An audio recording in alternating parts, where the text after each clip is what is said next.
కానీ నేను రకరకాలుగా ఆఖరికి మా సంస్థ పేరు యోగశక్తి సాధన సమితి అని, అంతకుముందు ఇండియన్ హోమ్ అని రకరకాల పేరు. ఎందుకు యోగశక్తి సాధన సమితి అని పెట్టేది మీకు వివరించిన తర్వాత మనం ప్రాక్టికల్లోకి వెళ్ళిపోతాం.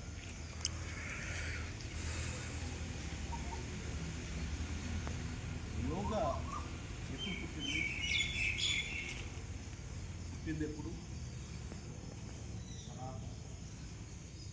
దేవతలు అని మనం చెప్పుకునే ఆ రోజు నుంచి ఉన్న సాంప్రదాయ ఆరోగ్యం.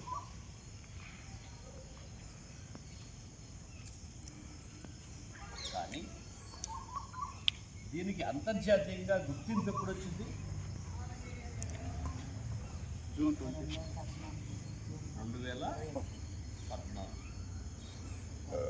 మోడీ గారు ప్రైమ్ మినిస్టర్ అవగానే భారత సాంప్రదాయ ఆరోగ్య విధానాన్ని గుర్తించండి అని వరల్డ్ హెల్త్ ఆర్గనైజేషన్ తలుపు తట్టారు. మొత్తం మీద తనకున్న వ్యక్తిగత అనుభవంతో ఆర్గనైజేషన్ ఒప్పించి యోగాని అంతర్జాతీయంగా పబ్లిసిటీ చేసేలాగా, డెవలప్ అయ్యేలాగా మోడీ తన ప్రయత్నం సఫలమైంది. అప్పటి వరకు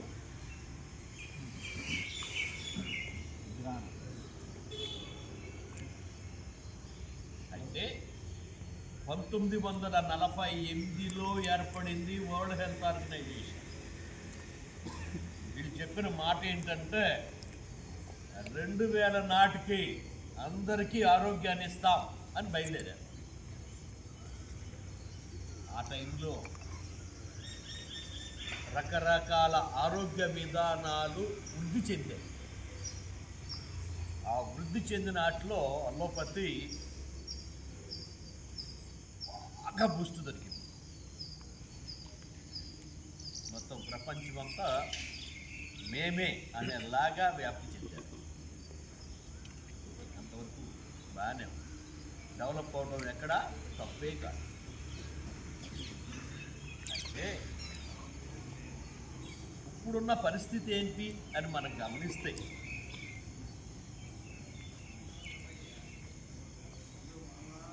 నలభై 48లో కంటే ఇప్పుడు ఆరోగ్య విధానాలు మెరుగుపడ్డాయా?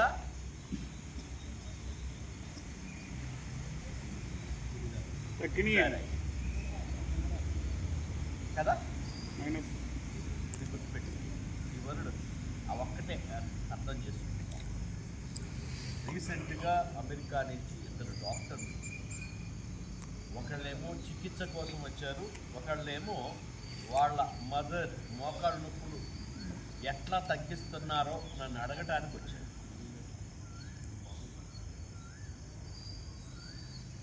మొదటి అమ్మాయి గురించి మాట్లాడుతున్నాను. ఆ అమ్మాయి ఎంబీబీఎస్ డాక్టర్,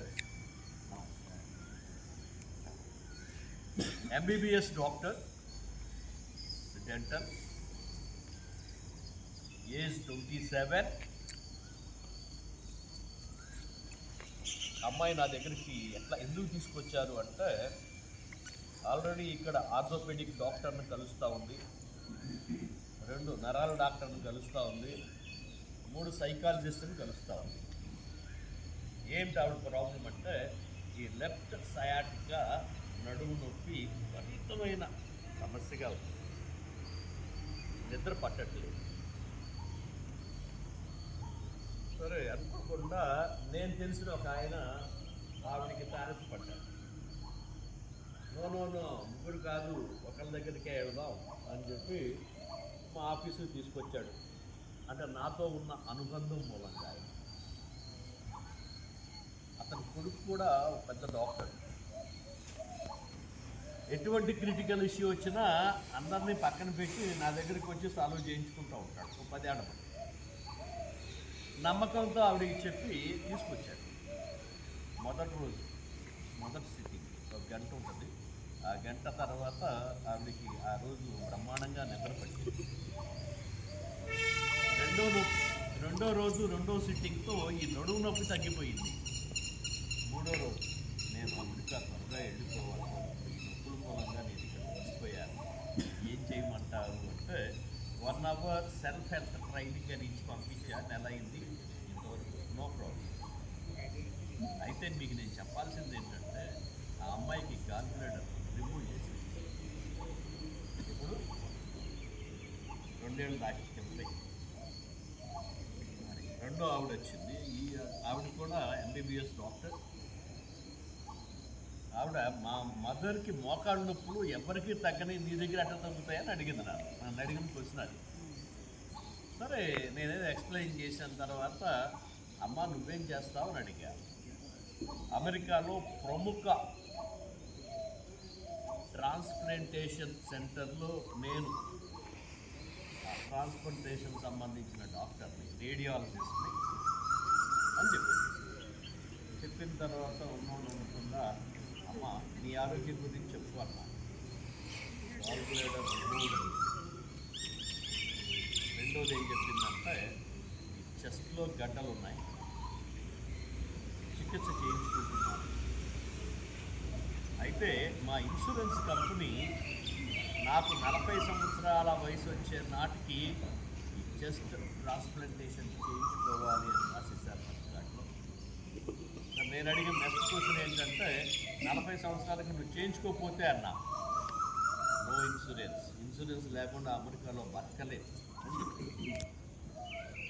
అంటే భవిష్యత్తులో ఏ విధమైన స్థితి జనానికి రాబోతా ఉందో ఆవిడ చూడగానే నాకు అర్థమైంది. ఓకే, ఈ 2 ఇష్యూస్ని మీకు చెప్తూ, యోగాలో మనకి 5 కోశాస్ ఉంటాయి. ఎన్ని? 5 కోశాస్.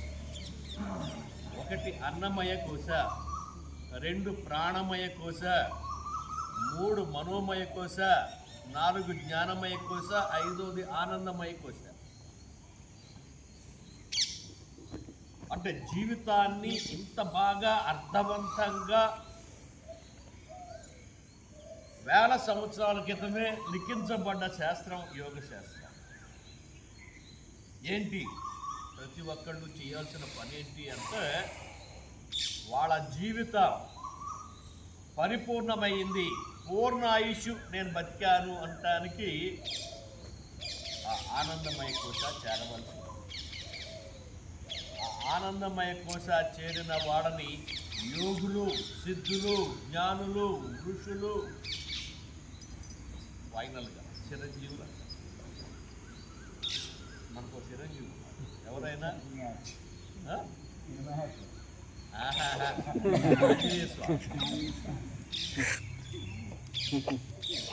చిరంజీవి తత్వం వచ్చింది ఎవరికి? ఏ విధానంలో? యోగ విధానం. యోగ విధానము ద్వారానే ఆయనకి చిరంజీవి తత్వం వచ్చింది. అంటే అలాంటి చిరంజీవులు చాలామంది ఉండి ఉంటారు, వాళ్ళ గురించి తెలియదు. కానీ ఈ విధానంలో ఆ స్థితికి ఎదుగుతాము అన్న విషయం మీకు అర్థం కావాలి. సో ఓకే, అన్నమయ కోశ deals physical and chemical body. అంటే దీనికి సంబంధించిన పరీక్షలు ఏంటి?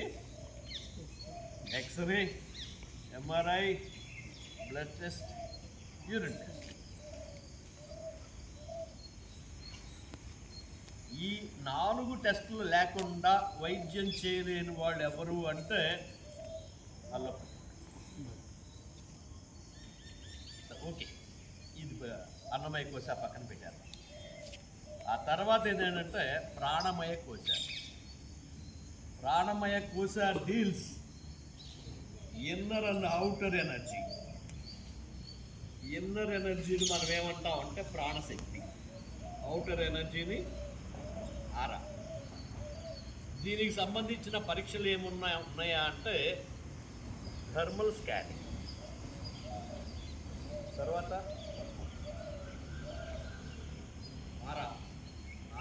చేసేటువంటి విధానాలు వచ్చాయి. ఆరాని ఫోటో తీసి అంగంగకు అక్కడ డిప్రెషన్ ఉంది, ఇక్కడ బాగుంది అని చెప్పేలాగా సుమారుగా వచ్చేలాగా ప్రాణశక్తి గురించి. అలాగే యోగాలో కూడా ఈ నాడి చూసి చెప్పే విధానం, నాడి చూసి చెప్తే ఏమవుతుంది అంటే పంచభూతాల సమన్వయం ఎక్కడ లోపించిందో తెలుస్తుంది. దాన్ని బట్టి మనం శక్తి ఎక్కడ ఉంది, ఎక్కడ లోపించింది, వాళ్ళ లెవెల్ ఆఫ్ ఎనర్జీ ఎంత అనేది నాడీ శోధన ద్వారా చెప్పుకునే విధానం వేల సంవత్సరాలుగా ఈ దేశంలో విలసింది. ఎంత వచ్చింది ఎంత వస్తుంది అని ఆలోచించేవాడే తప్ప పట్టుకుని గురికే చిటికలు చెప్పేలాగా ఇప్పుడైతే లేదు. ఓకే, మనోమయ కోశ మనసు. మనసు అనేది ఈ ప్రాణమయ కోశ మీదే ఆధారపడుతుంది. ప్రాణమయ కోశాలో ప్రాణశక్తి మెండుగా ఉంటే మనసు వాళ్ళ స్వాధీనంలో ఉంటుంది, లేకపోతే అలాగే జ్ఞానమయ కోశ. జ్ఞానమయ కోశ అంటే నేను ఇంజనీరా, డాక్టరా, లాయరా, ఎన్ని బుక్స్ చదివావు కాదు. జ్ఞానం అంటే పరిసరాలకి మనం హాని చేయకుండా మంచి చేసేలాగా మారటం, తోటి వారితో సఖ్యతగా ఉండగలగటం, ఇది జ్ఞానం. ఫైనల్గా ఏం చెప్తారంటే నువ్వు ఎక్కడి నుంచి వచ్చావు, ఎందుకు వచ్చావు అనేది తెలుసుకోవడం కూడా జ్ఞానం అని. ఓకే, లోతుగా అధ్యయనం చేసిన తర్వాత నాకు అర్థమైంది ఏంటంటే ఈ 5 కోశాస్లో ప్రాణమయ కోశ యొక్క ప్రాధాన్యత చాలా ఎక్కువ. అయితే నేను ఇచ్చే ప్రాధాన్యత మీకు చెప్తాను. అన్నమయ కోశ ప్రాధాన్యత సుమారుగా 15%,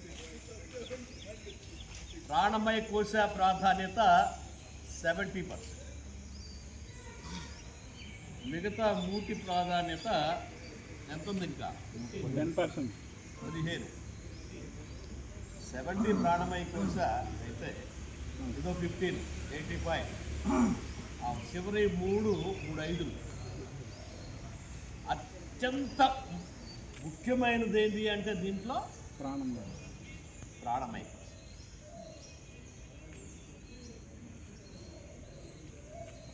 ఓకే, ఇక్కడ మీకు నేను చెప్పాల్సింది ఏంటంటే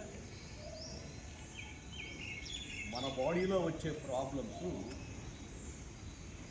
ఇరిగినవి, తెగినవి, కుళ్ళినవి కాకుండా మిగతా ప్రాబ్లమ్స్ అన్నీ 3 కాదు. ఒకటి ప్రాణశక్తి తగ్గి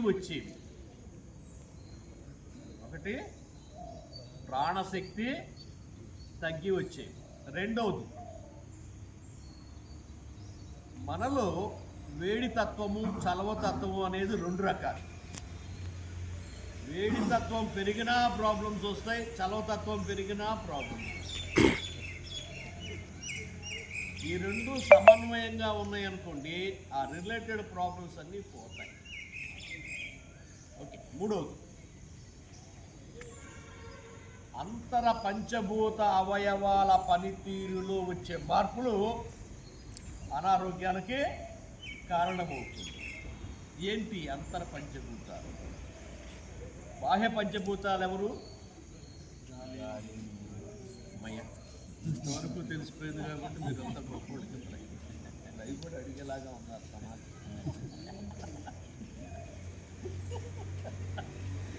బాహ్య పంచభూతాలు ఏంటి? ఇక్కడ మనం వరుస పెట్టుకుందాం. ఆకాశం నుంచి అగ్ని ఉద్భవిస్తుంది, అగ్ని నుండి భూమి ఉద్భవిస్తుంది, భూమి నుండి గాలి, గాలి నుండి నీరు, మళ్ళీ కంటిన్యూ.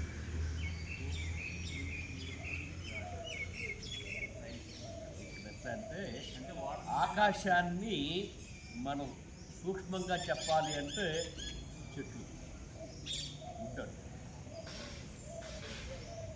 చెట్లు కాస్త మనం అగ్ని పెరుగు, అగ్ని నుంచి మసి ఎర్త్లో నుంచి పెట్రోలు, ఓఎన్జీసీ గ్యాస్ లేదా బొగ్గు, వీటి నుంచి వాటర్, పెట్రోల్ కానీ ఉంది, లిక్విడ్ ఫార్మ్. ఆ లిక్విడ్ ఫార్మర్ మళ్ళీ చెట్లు పెరగడానికే కారణం.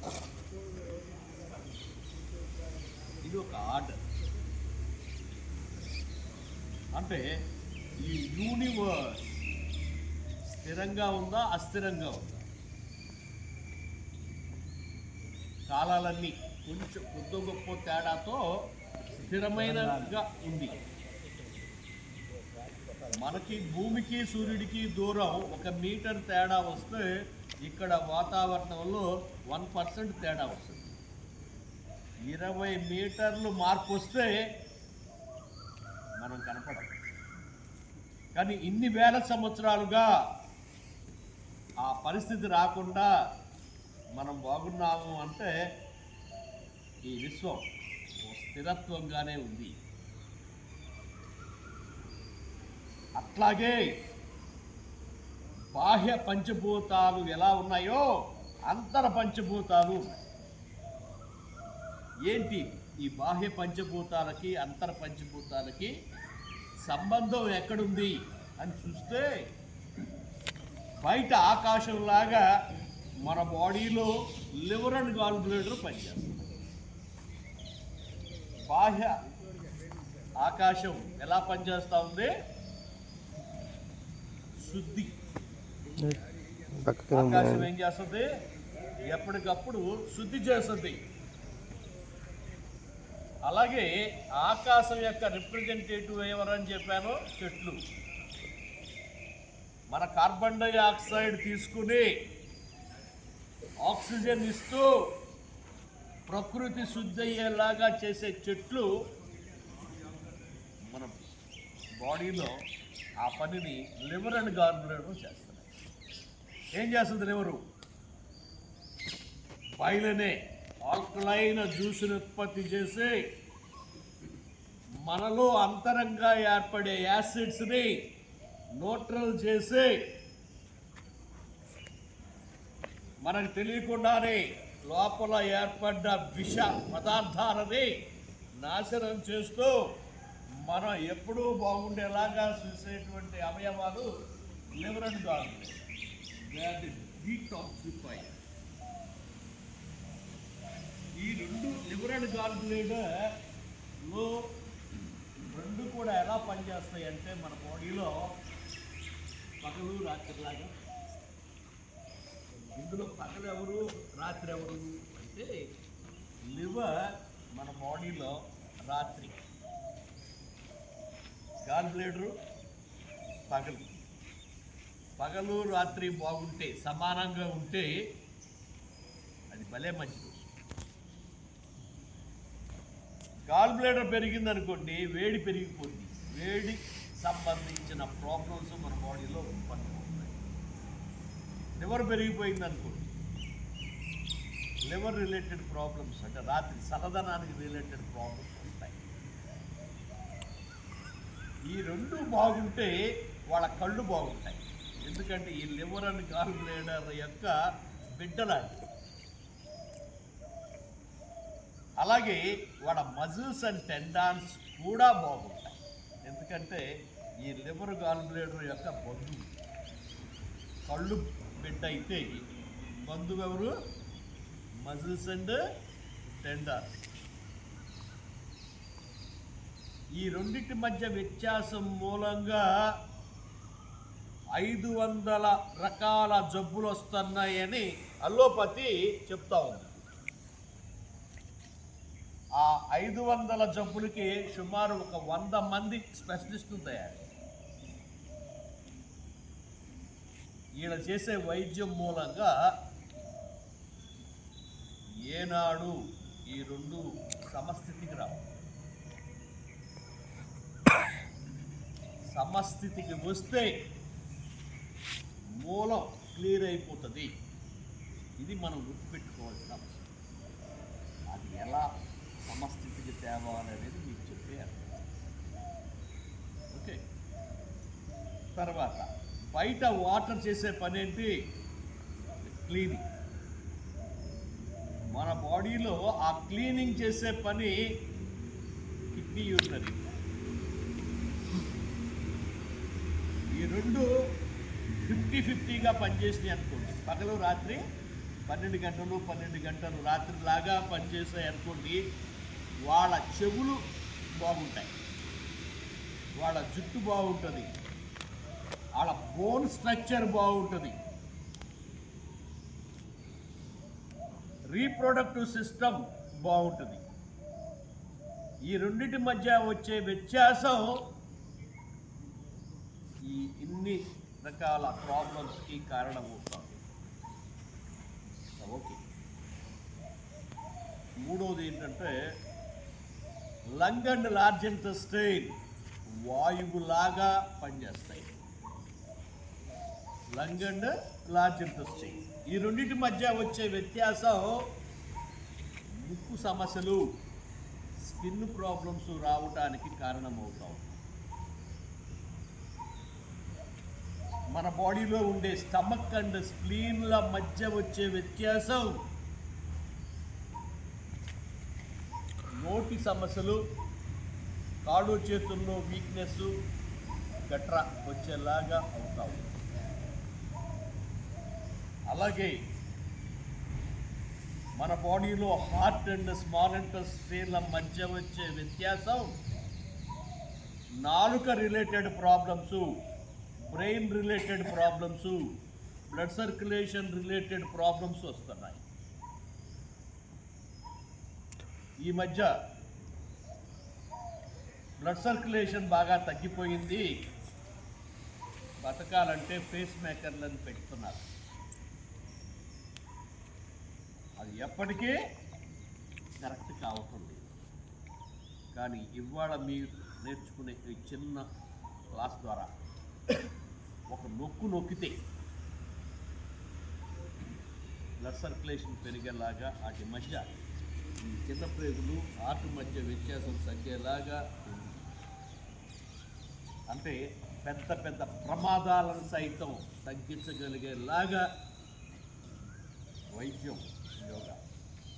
అది ఎట్లా అనేది మనం అర్థమైపోయిందిగా. అంతర పంచభూతాల మధ్య సమన్వయం తీసుకొస్తేనే పరిపూర్ణమైన ఆరోగ్యం అన్న విషయం. దానికి మోడీ గారు చెప్పిన ఒక చిన్న ఫార్ములా చెప్తాను. అదేంటంటే కరోనాతో జనం చనిపోతూ ఉన్నప్పుడు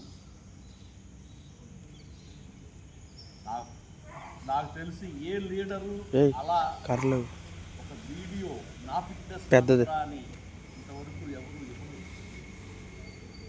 ఆయన ఇచ్చేం చెప్పాడు, ఇది నా ఫిట్నెస్ అన్నాడు. మీరు అందరూ చెయ్యండి అనే ఊరిని ఎక్కడ వాడలేదు, పరిధులు దాటలేదు, ఎవరిని విమర్శించలేదు, కించపరచలేదు. నేను ఇవాళ ఫిట్గా ఉండడానికి ఇదిగో నేను అనుసరించే విధానం ఇది అని చెప్పాడు. ఆ తర్వాత లెక్కలు చూస్తే అతి తక్కువ సావులు ఎక్కడున్నాయి అంటే భారతదేశంలో. కరోనా రాగానే మిగతా ప్రపంచ దేశాలన్నీ కూడా భారతదేశం వైపు చూశాయి. ఎందుకంటే 140 కోట్లు గుంపులుగా కుప్పలుగా పోతారు, ఏం చూడొచ్చులే అనుకున్నారు. చెప్పారు కూడా, ఈ దేశానికి వార్న్ చేశారు, మీకు సరైన హాస్పిటల్స్ లేవు, కరోనా అంటుకుందంటే అని. కానీ ఎక్కడి నుంచి అయితే చెప్పారో అక్కడ విడిచిపెట్టి ఇక్కడ సావులు తగ్గినాయి. మోడీ ఫిట్నెస్ మంత్రా ఇచ్చిన తర్వాత మరీ తగ్గింది. ఇక్కడే కాదు, ప్రపంచం అంతటా. తర్వాత వరల్డ్ హెల్త్ ఆర్గనైజేషన్ మేల్కొని ఎందుకు భారతదేశంలో సావలా అని చెప్పి పరిశోధన మొదలుపెట్టారు. పరిశోధన చేసి వాళ్ళు తేల్చింది ఏంటంటే భారతీయ సాంప్రదాయ ఆరోగ్య విధానాలే వీళ్ళని రక్షించాయి అని తేల్చారు. తేల్చి ఏం చేశారు, వాటి మీద పరిశోధన చేయటానికి ప్రపంచంలో మొట్టమొదటి సాంప్రదాయ ఆరోగ్య పరిశోధనా కేంద్రం భారత్లో గుజరాత్ భావనగర్లో ఏర్పాటు చేశారు. ఎంతకాలం అయింది? 2.5 years.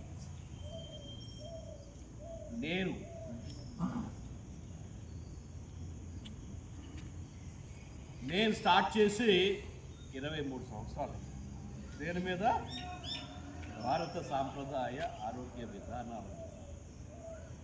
అందుకనే ఈ రంగంలో నేను అనే మాట అంటాను. కారణం ఏంటంటే నాది ప్రాక్టికల్గా treatment centre, training centre, plus awareness, research and development centre.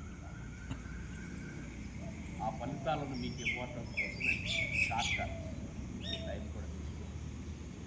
వెళ్ళిపోదాం. మీకు అర్థమైంది కదా, మోడీ ఫిట్నెస్ మంత్ర చాలా పవర్ఫుల్ అయింది. ఆయన మొదట చెప్పింది ఏంటి అంటే, ఒక కర్ర ఒకటి తీసుకుని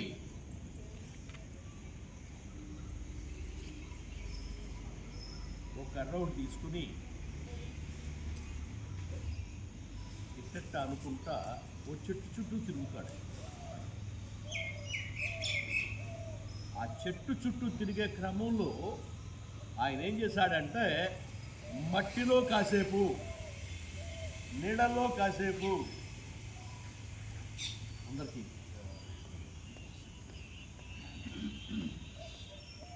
ఇలా తీసుకుని ఎట్టెట్ట అనుకుంటా తిరుగుతాడు. ఎవరికి అర్థం కాదు. అయితే ఆ తిరిగినప్పుడు ఏం చేశాడు ఆయన, మట్టిలో కొద్దిసేపు, తర్వాత నీళ్ళల్లో కాసేపు, తర్వాత చెక్క మీద కాసేపు, తర్వాత గులకరాళ్ళల్లో కాసేపు తిరుగుతాడు. అంటే మట్టి ఎర్త్, వాటర్ ఇస్ వాటర్, ఈ చెక్క అంటే ఆకాశం, ఆ గులకరాళ్ళు అంటే మెటల్ అంటే వాయువు, ఇది ఫైర్. ఇదేంటి? ఫైర్. అంటే ఆయన ఉద్దేశం ఏంటి అంటే, పంచభూతాలను సమన్వయపరుచుకుంటే ఫిట్గా ఉంటారు అని చెప్పడానికి ఏం చెప్పాడైనా ఒక సిగ్నిఫికెన్స్ లాగా చెప్పాడు. అందరూ ఈ మట్టి ఏంది, నీళ్ళు ఏంది, ఆ చెక్క ఏంది, ఆ గుడకరాళ్ళు ఏంటి, తిరగటం ఏంటి, చెట్టు తిరిగితే ఆరోగ్యం వస్తుందా అనుకునేలాగా ఉన్నారు తప్ప దాని వెనకాల ఉన్న అర్థాన్ని అర్థం చేసుకుని ప్రయత్నమే చేయకపోయారు. నాకేంటంటే 23 సంవత్సరాల బట్టి పనిచేస్తున్నాను కాబట్టి ఆయన ఆ తిరిగిన తిరుగుల్లో ఏముంది అనేది అర్థమైంది కాబట్టి వెంటనే ఆయన ఆ బొమ్మ నా బ్యానర్ని ఎత్తుంది. ఎందుకని సూక్ష్మంలో చాలా పెద్ద ఇష్యూ చెప్పాడు ఆయన. సూక్ష్మంలో ఓకే,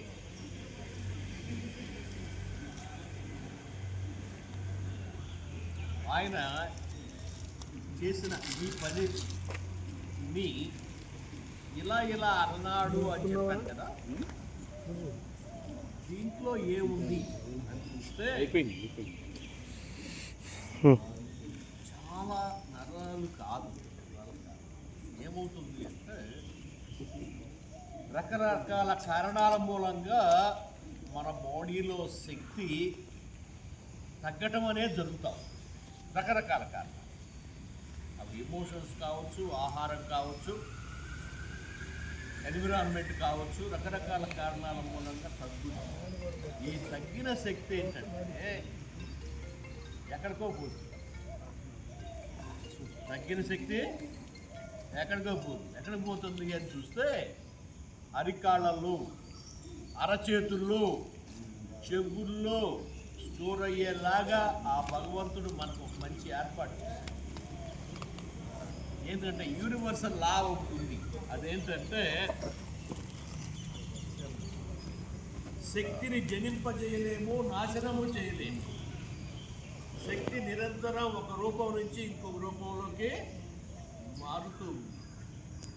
మన బాడీలో తగ్గిన శక్తి అంటే అవయవాల్లో కావచ్చు, ఆర్గాన్స్లో కానీ, మజిల్స్ అండ్ టెండాన్స్లో కానీ, బోన్స్ అండ్ కార్టిలేజెస్లో కానీ తగ్గిన శక్తి ఏమవుతుంది అంటే ఈ అరచేతుల్లో, అరికాళ్ళల్లో, చెవుల్లో స్టోర్ అయ్యే ఏర్పాటు పెద్ద అయినా. ఇప్పుడు మీకు అర్థం కావాల్సింది ఏంటంటే మనం తింటే శక్తి వస్తుంది అనే దాంతో ఇప్పుడున్న 80% జనం పొద్దున, మధ్యాహ్నం, సాయంకాలం మధ్యలో అక్కడ ఇక్కడ తిని తెగ తినేస్తున్నారు. అంటే ఈ తిన్నది లోపల ప్రాసెస్ అయి ప్రాణశక్తిగా మారటానికి మారచ్చు లేదా పట్టుకోవచ్చు. కానీ ఎగ్జిస్టింగ్ ప్రాణశక్తి ఇక్కడే ఉంది, మనలోనే ఉంది. ఎక్కడుంది? అరచేతుల్లో, 2 అరచేతుల్లో, 2 అరికాళ్ళల్లో, చెవుల్లో. ఇది రెడీమేడ్ ఎనర్జీ. మనం నొక్కితే పోయేది లేదు, అక్కడ ఉంటే రీబ్యాక్, అంతే తప్ప నష్టము లేదు, కష్టము లేదు. అతి తేలిగ్గా ప్రాణశక్తిని పొందటానికి మన బాడీలో 6 శక్తి క్షేత్రాలు ఉన్నాయి. ఈ 6 శక్తి క్షేత్రాలను రోజు వాడుకుంటే నో డిజార్డర్, నో డిసీజ్,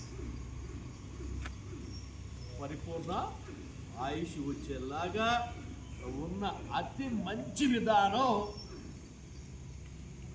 ఈ విధానం. ఓకే, ఎలా చేయాలి, ఏం చేయాలి? మన అరచేతుల్లో నేనేం చెప్పాను, ఒక అరచేతుల్లోనే మొత్తం బాడీ నుంచి వచ్చిన శక్తి స్టోర్ అవుతుంది. ఉదాహరణ, హార్ట్లో ఇబ్బంది ఉందనుకోండి, ఇక్కడ స్టోర్ అవుతుంది, ఇక్కడ తగ్గితే ఇక్కడ స్టోర్ అవుతుంది.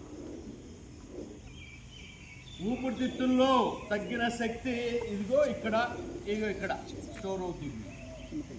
లివర్ అండ్ గాల్ బ్లాడర్లో తగ్గిన శక్తి ఈ ఏరియాలో స్టోర్ అవుతుంది. స్టమక్లో తగ్గిన శక్తి ఇక్కడ, లార్జ్ ఇంటెస్టైన్ మధ్యలో స్మాల్ ఇంటెస్టైన్, యూరినరీ బ్లాడర్, జననాంగాలు, బ్యాక్, స్పైన్ ఇక్కడ, కిడ్నీ, 2 కిడ్నీల యొక్క శక్తి ఇక్కడ, ఏలు ఇది ఫేషియల్ ఏరియా, ఇది మెడ, ముందు మెడ, ఇది తల, ఇది బ్యాక్ సర్వైకల్ ఏరియా, ఇది థొరాసిక్ ఏరియా. అంటే ఒక అరచేతిలో మొత్తం మన బాడీలో తగ్గిన శక్తి స్టోర్ అవుతాం. అలాంటివి ఎన్ని ఉన్నాయి మనకి? 6 ఉన్నాయి. సేమ్ 2 అరచేతులు, 2 అరికాళ్ళు సేమ్, చెవులు కూడా సేమ్. ఇప్పుడు మనం మొదట అరచేతుల నుంచి శక్తి పొందే మార్గం ఇస్తాం. ఇది ఎంతసేపు చేయాలి? 5 నిమిషాలు. తర్వాత ఈ చెయ్యి కింద పెట్టి ఇట్లా 5 నిమిషాలు, ఈ చెయ్యి కింద పెట్టి ఇట్లా 5 నిమిషాలు. ఈ పెద్ద కర్ర దేనికంటే ఒకరికి వీడియోలు మీకు ఇచ్చింది అతి సౌకర్యమైంది.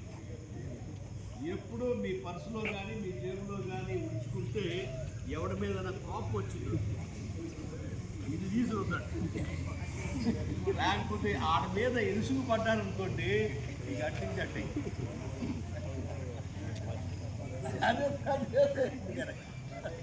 ఓకే, అది అర్థమైందిగా.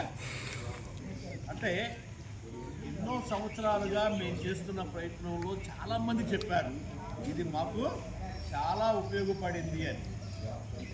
కరోనాలో ఒక వైస్ ఛాన్సలర్ ఒక ఆవిడకి ఎప్పుడో ఇస్తే ఆవిడ చెప్పింది, కరోనా టైంలో నేను చాలా నిర్భయంగా తిరిగేశాను బయట, ఎప్పుడు కొంచెం అనీజీ అనిపించినా దీన్ని తీసి రుద్దేసేదాన్ని, నన్ను కరోనా కాదు కదా, ఏ అలసట దరి చేరలేదు. సత్యనారాయణ నువ్వు ఇచ్చిన చిన్న పుల్ల నాకు ఇంత మంచి ఆరోగ్యాన్ని ఇస్తుందని ఆ రోజు అనుకోలేదు. ఏదో పెద్ద తెచ్చిచ్చాడులే అని నేనేదో పెట్టుకున్నాను తప్ప. కానీ ఇప్పుడు చెప్తున్నాను నీకు, ఇది నన్ను కరోనా లాంటి మహమ్మారి టైం కూడా నన్ను ఏమీ చేయలేని స్థితి దీని మూలంగా సత్యనారాయణ అని చెప్పి కదా, అది కదా కావాల్సింది మనకి. సరే ఓకే, ఇది రుద్రపం తెలిసిపోయిందిగా. దీన్ని ఏమంటారు? Modi health care stick. నేను పెట్టుకున్న ముందు పేరు, దాని ఏదో బయట ప్రోబ్ అంటారు కానీ నేనైతే మోడీ హెల్త్ కేర్ స్టిక్ అని చెప్తాను. సరే ఓకే, ఒకసారి అందరూ నుంచుందాం.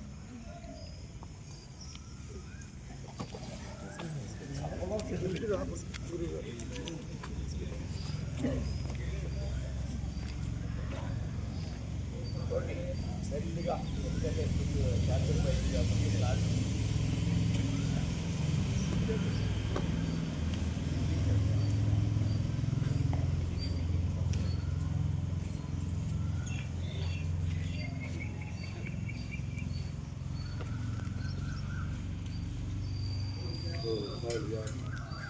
చెవుడు, ఒకటి అరచేతులు, రెండు చెవుడు. చెవుల్లో కూడా సేమ్ అన్ని అవయవాల శక్తి చెవుల్లో చేరుకుంటుంది.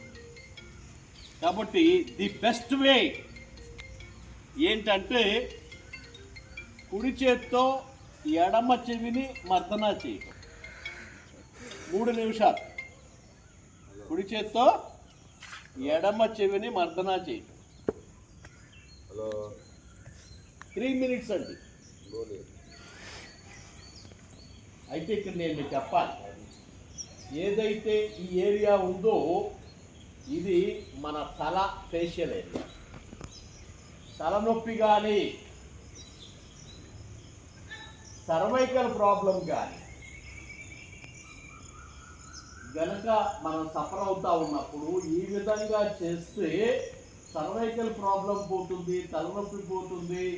కళ్ళల్లో, చెవుల్లో, నోటిలో కదా బ్రెయిన్కి సంబంధించిన ప్రాబ్లమ్స్ అన్నీ పోవటానికి ఇలా ఒక 3 నిమిషాల పాటు మర్దన. అట్లాగే పైన చేస్తే, ఈ ఏరియాలో చేస్తే, పై ఏరియాలో చేస్తే కాళ్ళ నొప్పులు, మోకాళ్ళ నొప్పులు, తుంటి నొప్పులు ఇవి పోతాయి. తర్వాత మధ్యలో ఇలా ఎత్తుగా ఉన్న ఏరియా అంతా వెన్నుపూస రిలేటెడ్ ప్రాబ్లమ్స్కి ఈ ఏరియా. తర్వాత ఇక్కడ చిన్న లోతైన ప్రదేశం ఉంది. ఈ లోతైన ప్రదేశంలో మన 12 అవయవాల శక్తి, తగ్గిన శక్తి ఇక్కడ స్టోర్ అవుతుంది. కాబట్టి లోపల కనుక ఇలా బొటన వేలుతో అలా ప్రెషర్ చేయండి, ఆ 12 అవయవాల్లో తగ్గి ఇక్కడికి వచ్చినటువంటి శక్తి రీబ్యాక్ అయి సమస్థితికి వస్తుంది. నేను అడిగింది అదేగా, సమస్థితికి వస్తే ఏమవుతుంది. తర్వాత కుడి చెవిని ఎడమ చేత్తో, కుడి చెవిని ఎడమ చేత్తో ఇలా మర్దన చేత్తో.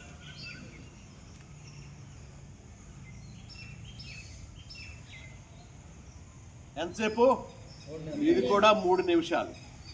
ఇప్పుడు ఏం చేస్తారంటే 2 చేతులతో 2 చెవులు ఆ వైపే.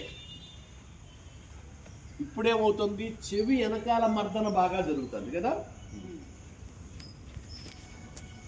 అవునా? 9 నిమిషాలు. మిరాకిల్స్ వస్తాయి, మిరాకిల్స్, అద్భుతాలు. దీనికి ప్లేసు, టైము అనేది ఏమన్నా ఉందా? లేదు. ఎప్పుడైనా మీకు అనీజీ అనిపిస్తే మొదట చేయాల్సిన పని చెవుల మర్దన. మా దగ్గరికి సార్ చేయలేవట్లేదు సార్ అని వస్తారు. మేము చేసే పని ఏంటంటే ఇక్కడ ఈ ఏరియాలో కాస్త మర్దనా చేస్తాం, ఈ చేయలేసిపోతుంది అంటుంటారు. అంత తేలిక మీకు ఇంకా చాలా పెద్ద సబ్జెక్ట్ చెప్పే గొంతుకి చాలా ఉంది. అయినా మాకేంటంటే తక్కువ టైమే కాబట్టి వీలైనంత తక్కువ టైంలోనే క్లియర్ చేసేస్తా. ఇప్పుడు అర్థమైపోయిందిగా, ఇలా 3 నిమిషాలు 9 నిమిషాల్లో క్లియర్. తర్వాత బేర్ ఫుట్ వాక్ మూడో అంశం ఏంటి? 2 అంశాలు చెప్పేశా. బేర్ ఫుట్ వాక్, షూ లేకుండా కాస్త ఎత్తుపల్లాలు ఉండేలాగా ప్లేస్ ఎత్తుక్కోండి. రోజుల తరబడి చేయకూడదు. ఎంతసేపు చేయాలి? 15 to 30 minutes. ఇర్రెగ్యులర్ సర్ఫేస్ ఉండాలి, చెప్పులు లేకుండా చేయాలి. దీని మూలంగా ఏంటంటే కాళ్ళల్లో స్టోర్ అయిన శక్తి రీబ్యాక్ అవుతుంది. పంచభూతాలు అంతర్పంచభూతాలు ఏమవుతాయి? యాక్టివేట్ కాదు, సమస్థితికి వస్తాయి. ఇంకో మాట కూడా చెప్తా, ఈ దేశం కాదు ప్రపంచంలో నాడి చూసి వైద్యాలు చేసే వాళ్ళ ద్వారానే ఈ ప్రాణశక్తి సమస్థితికి వస్తుంది తప్ప వేరే వాళ్ళ ద్వారా కాదు. అంతే. మిగతావన్నీ కూడా పిచ్చ వైద్యాలని ప్రకటన చేస్తా ఉన్నా. కారణం ఏంటంటే ఒకదానికి మందేస్తే 10 కొత్త రకం సమస్యలు వచ్చేలాగా ఉంది కదా. తర్వాత చెప్తాను అండి. ఓకే, ఇక్కడ మనం ప్రాణాయామ నిలబడి ప్రాణాయామ చేద్దాం. దీంట్లో అర్థవంతమైన వ్యవహారం ఉంది. ఆ ప్రాణాయామాలు అద్భుతమైన ప్రాణశక్తి ఉంది. చాలా రకాలుగా చేస్తున్నారు బయట గురువులు, కానీ నా పరిశోధనలో తేలిన ఫైనల్ చెప్తాను. నమస్కార ముద్రలో ఓంకార ప్రాణాయామ అతి ముఖ్యమైనది, అతి తేలికైంది అని నేను కనుగొన్నాను అని చెప్తా. అంటే అంతకు ముందు లేనిది కాదు, ఇది ఉంది, కానీ ఉన్నాటిల్లో దిస్ ఇస్ ద బెస్ట్ అని. ఓకే, అందరూ నమస్కార ముద్రలోకి వచ్చేయండి. నమస్కార ముద్ర అంటే ఇది. ఓకే, ఓంకారం.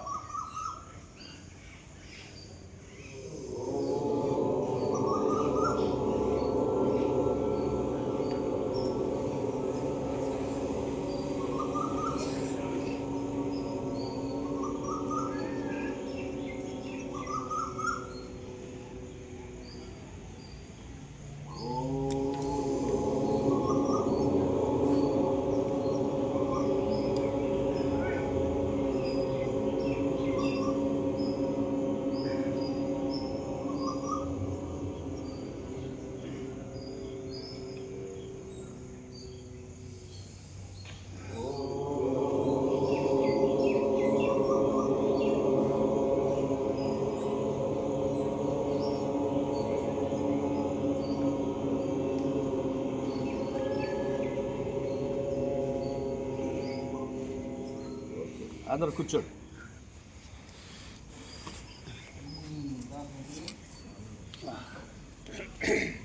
ఓకే, ఇప్పుడు చేసేసాం.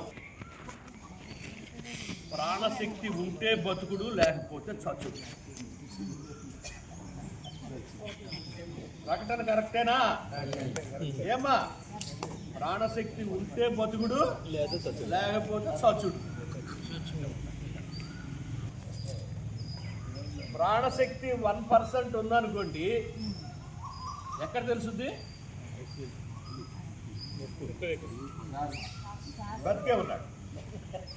నాలాంటి వాడికి నాడి దగ్గర తెలుస్తుంది, ఇలాగా ఉన్న వాళ్ళకి ముక్కు దగ్గర తెలుసు. 3% ప్రాణశక్తి ఉందంటే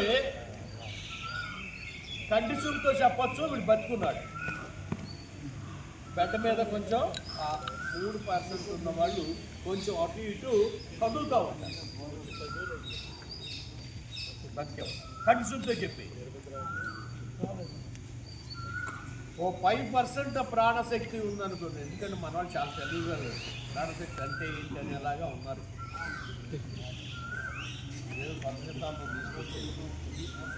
మీకు అర్థం కావడానికి 5% ప్రాణశక్తి ఉందనుకోండి, నానా కష్టాలు పడి బెడ్ దగ్గర ఉంటుంది. 5% ఉందనుకోండి, బెడ్కి మెల్లిగా దిగుతుంది. 10% ఉందనుకోండి, పెళ్ళి నడక అడుగులో ఏడు వేసుకుని నడుస్తాం. 20% ఉందనుకోండి, ఓ 4 అంతస్తులు ఎక్కి దిగ్గలుంటాయి. 30% ఉందనుకోండి, ఓ 10 కిలోమీటర్లు వెళ్ళి వచ్చేయగలరు. 40% ఉంటే రోజంతా హ్యాపీగా పనిచేసి ఇల్లు చేరగలుగుతారు. 50 ఉంటే ఆ 50% ప్రాణశక్తి ఉన్న వ్యక్తి ఇప్పుడు నలుగురు పని ఒకటే చేస్తాడు. 60% ప్రాణశక్తి ఉన్న వ్యక్తి ఎలా ఉంటాడంటే, ఒక 50 కేజీల బస్తా నిద్రేసుకుని ఒక 10 కిలోమీటర్లు వెళ్ళి దాన్ని నమ్ముకొని అంత బరువున్న సరుకు తెచ్చుకోగలరు. నేను ఇవాళ మిమ్మల్ని అడిగేది ఏంటంటే, 50 కేజీల బరువుని ఓ 10 కిలోమీటర్లు తీసుకెళ్ళగలిగేలాగా ఎవరున్నారు?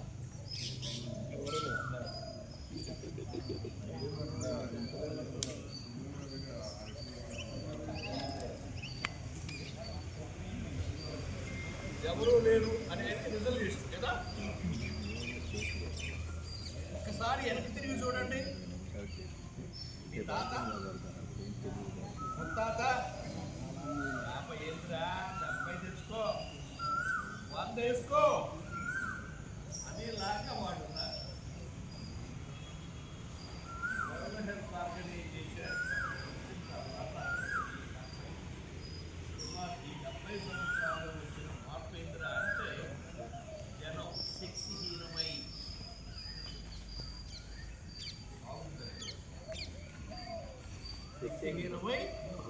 సాగుకు దగ్గర ఉంటుంది. ఇదంతా 60 అరేంజ్డ్ కాబట్టి ఇదంతా బాగుంది. బాగుంది ఎవర్రా అంటే 20-30 వేసుకున్నాం. ఎవరు బాగుంది? 20-30 ఏజ్ గ్రూప్. మీరు వీధులంపటి వెళ్ళండి, ఆ వీధి చివర ఉన్న బోర్డులు అన్నీ ఆలయగా.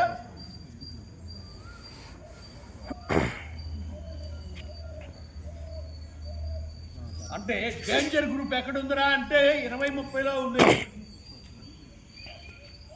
ఇప్పుడు మనం చేయాల్సిన పని మనం బాగుంటాం కాదు, మనం ఎట్టగా బాగున్నాం, దాంట్లో అనుమానం లేదు. బాగున్నాం కాబట్టి ఇక్కడ దాకా వచ్చాం. వాళ్ళు రారు, ఇక్కడ ఎవరండి వాళ్ళు ఇక్కడ ఎవరు కదా. ఇప్పుడు బాగు చేయాల్సింది 20-30 ఏజ్ గ్రూప్ని బాగు చేయాలి. వాళ్ళకి 3 ఫిట్నెస్ మంత్రాలన్నా నేర్పడం కదా. నేర్పడం తెలిసాక రుద్దుకో, ఈ పొల్లెట్టి రుద్దుకో, పేరు పుట్టు వాకు, కనీసం దొడ్లో అన్న ఇంటి చుట్టూ తిరగరా. నేనే కష్టమైన మార్గాలు ఏం చెప్పలా. ఇంకోటి ప్రాణాయామ, ఉత్తమ ప్రాణాయామ, నమస్కార ముద్ర, ఓంకార ప్రాణాయామ. ఎన్ని సైకిల్స్ చేయాలి? పొద్దున్నో 18, సాయంకాలం 18 చెప్తే కరోనా కాదు కదా, దాని అమ్మ వచ్చిన ఏమీ పీకలేదని రాబోయే ఉపద్రవాలకి మనం ఓంకార ప్రాణాయామతో పట్టచ్చు అని ఒక మాట చెప్తారు. అదేంటంటే ఓంకారం ఉచ్చరించినా విన్నా సరే మన బాడీలో ప్రాణశక్తి భారీగా పెరిగిపోతుంది. ఆల్రెడీ నిరూపించబడి ఓంకారం ఒక కులానికో మతానికో సంబంధించింది కాదు. It's a sound of universe. The creator యొక్క సైన్ అది. ఏంటది? క్రియేటర్ యొక్క సైన్ ఏదో అంటారు, సృష్టికర్త యొక్క సౌండ్ శబ్దం. ఓంకారం అనే శబ్దం సృష్టికర్త నేనున్నా అని చెప్పక చెప్పే సౌండ్ అది. నేను వస్తున్నా, నేను నీతో ఉన్నా అని చెప్పే సౌండ్. అది ఉచ్చరించడం ద్వారా మనలో రక్తశుద్ధి, అంతరశుద్ధి జరిగి ప్రాణశక్తి అద్భుతంగా పెరిగింది. దాంట్లో మనం 2 ప్రక్రియలు చేసాం. ఒకటి ఓము, తర్వాత ఆ ఓ చేసినప్పుడు మూలాధార, స్వధిష్ఠార, మణిపూరక, అనాహత చక్రాలు చైతన్యమై అద్భుతమైన ప్రాణశక్తి అంతరానికి వచ్చేలాగా ఉంది. అని చేసినప్పుడు విశుద్ధ ఆజ్ఞ సహస్రాల చక్రాలు శక్తివంతమై ఎలాంటి రుగ్మతలు లేని స్థితికి వస్తాం, శక్తివంతంగా మారిపోతాం. నేను 5 ఏళ్ల క్రితం, అంటే మోడీ గారు ఫిట్నెస్ మంత్ర ఇవ్వకముందు నేను ఒక విషయం బయటికి పెట్టాను. ఎందుకంటే ఈ రంగంలో ఎంతకాలం బట్టి పనిచేస్తున్నాం కాబట్టి మనం కూడా ఒక సందేశం ఈ సమాజానికి ఇవ్వాలి అని నమస్కార ముద్రలు, ఓంకారం రోజు ఒక గంట చేయండి, మీలో ప్రాణశక్తిని పెంచుకోండి, కరోనా నుండి రక్షణ పొందండి అని ఒక ప్రకటన చేశారు. ఎంతమంది ఆచరించారనేది నాకు అనవసరం. నేను చెప్పాల్సింది ఈజ్ అ డాక్యుమెంట్. ఏమన్నారు? డాక్యుమెంట్. ఆ తర్వాత మోడీ గారు ఫిట్నెస్ మంత్రం వచ్చింది. నన్ను ఎవరూ ఫాలో కావట్లేదు కాబట్టి ఆయన దారిలోకి వెళ్ళి మన దారిలోకి తెచ్చుకోవడం మంచిది కదా అని ట్రాక్ మార్చారు. ట్రాక్ మార్చి ఆయన దారిలోకి వెళ్ళిపోయారు. దాంట్లో ఇచ్చి మన దారిలోకి తెచ్చుకున్నాం కదా. అక్కడ నా మాట వింటారు కాబట్టి నా మాటకు కూడా ఒక విలువ పెరుగుతుంది. ఇందాకడి అని ఆయన చెప్పాయి, ఇప్పుడు నేను నా ఇది కూడా చెప్తాను. ఓకే, లాస్ట్ ఫైనల్ చేసేస్తారు, ఇంకా అయిపోతుంది. ఆఖరికి ఏంటంటే మెడిటేషన్. మెడిటేషన్ అనేది అద్భుతమైన శక్తి మార్గం, అద్భుతమైన శక్తి మార్గం. కానీ పట్టు ఈ పట్టు కుదరటం అనేదే చాలా పెద్ద విషయమే. ఎవరికి ప్రాణశక్తి మెండుగా ఉంటుందో వాడికి పట్టు కుదురుతుంది. ఎవరికైతే ప్రాణశక్తి బాగుంటుందో వాడికి పట్టు. మొదట ఈ ప్రక్రియలన్నీ చేసిన తర్వాత మెడిటేషన్లో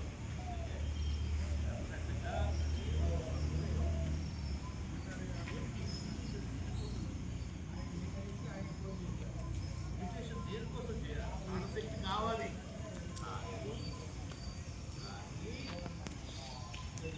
క్రియేటర్ మనల్ని అందరినీ ఒకే పని కోసం ఈ పని ఇది, ఆ పని నాకు. అదేంటో తెలుసుకోవాలంటే నీ బాడీలో ఒకరు ఉన్నారు, వాళ్ళకి మాత్రమే తెలుసు, ఇంకెవడికి తెలుసు. ఇంకొకడికి ఎవడికి చెప్పాల. పలానోడు పలానా దానికోసం పంపించారు. ఆయనలో ఉన్న ఆయన ప్రతినిధికి మాత్రమే తెలుసు. అదే ఆత్మ. దాన్ని ఆత్మఘోష. మెడిటేషన్ దేనికి అంటే ఆత్మఘోషని అర్థం చేసుకుంటా. ఆత్మఘోషను అర్థం చేసుకుని ఆ పని నువ్వు చేస్తూ ఉంటే ఆత్మ వెళ్ళి వాళ్ళ తండ్రి దగ్గరికి వెళ్ళి ఓళ్ళు తెచ్చేస్తుంది ఆస్తి. లేకపోతే ఏం చేస్తుంది? వీడు అసలు నన్ను పట్టించుకోవటం లేదు, ఎంతకాలం చూడడం నేను